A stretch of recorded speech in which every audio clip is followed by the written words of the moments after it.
make a crossbow, huh? Make you an offer you can't refuse. Watch this next scene. I'll show you how.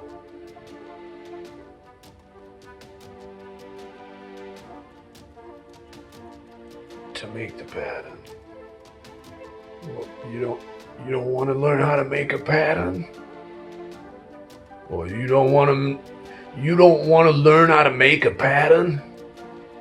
All right, look down below in the description. You can just download.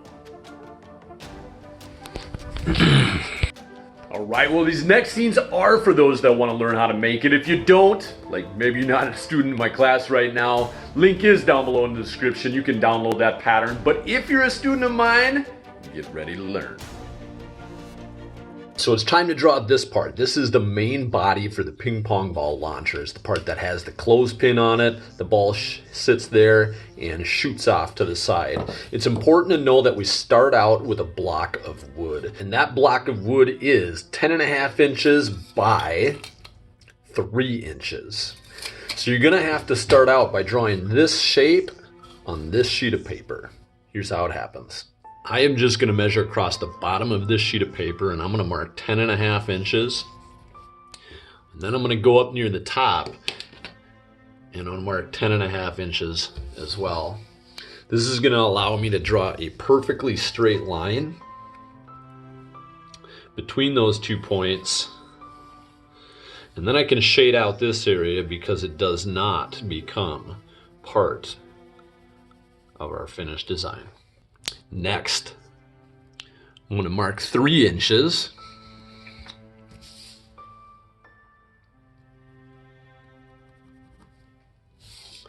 And draw a line across for that.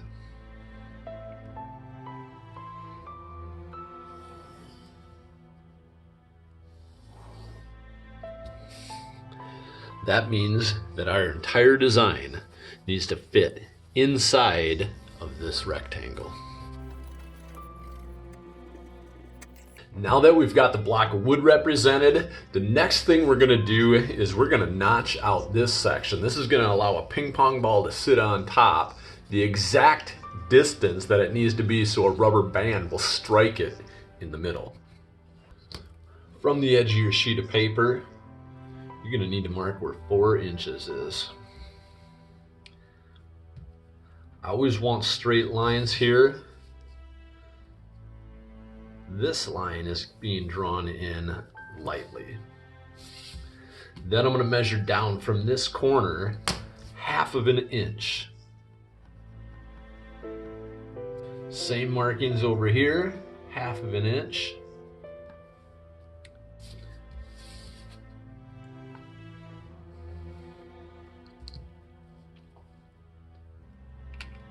Then it's a straight line across. Darken in this spot.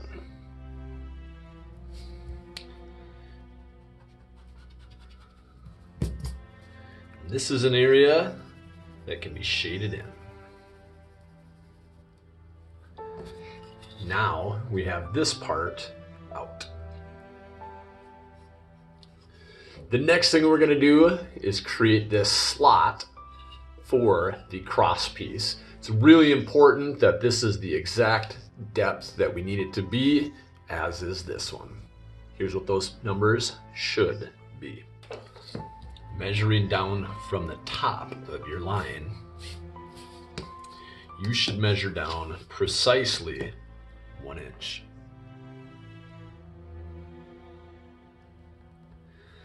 This is going to be the top of this gap. It's going to be right like that.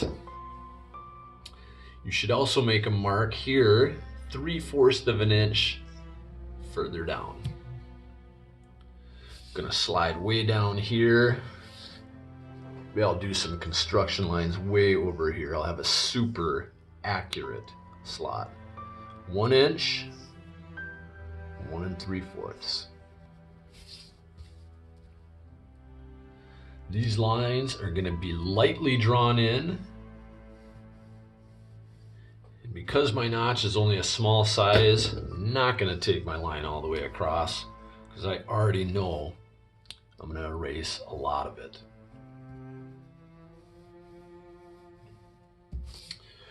Right, so we have this line and this line roughed in. Next, we are going to mark 1 inch because that is the depth of this notch.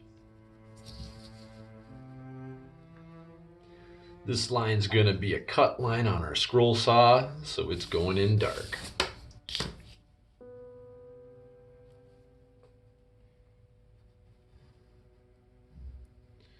Going in and darkening in the parts that need darkening. And erasing these off, these would be called construction lines. This area should get shaded. And we are yet another step closer to a finished design. The next thing that we should do is identify the edge of this, because that gives us a nice clean platform to mount our clothespin onto. I like this to be 3 1/4 wide, but I want to measure consistently from the same spot. So that means I'm going to tape my 3 1/4, add 4 onto it, and come up with 7 1/4 as my spot to mark. You know me, I like straight lines, so I'm coming down. This is going to be a construction line. That means it's not dark. It means I might change it a little bit later. As far as the rest of the shape of this goes, well, that's completely up to you. Be creative, make it a cool handle, make it so you can grab it, hit the trigger, maybe even have a place to hold. It's all your call. Just make it look cool.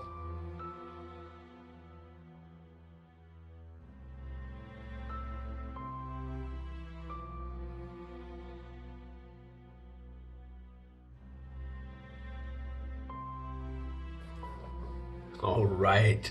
So yeah, I totally got that done super quickly. And at this point, it's time to shade everything that does not become part of my finished product.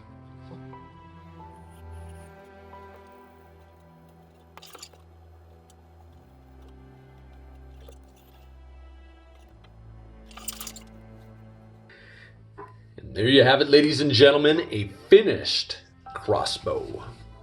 I bet you did a real good job making your pattern. And I suppose you want to learn how to make it now. And for that, I made this. Enjoy.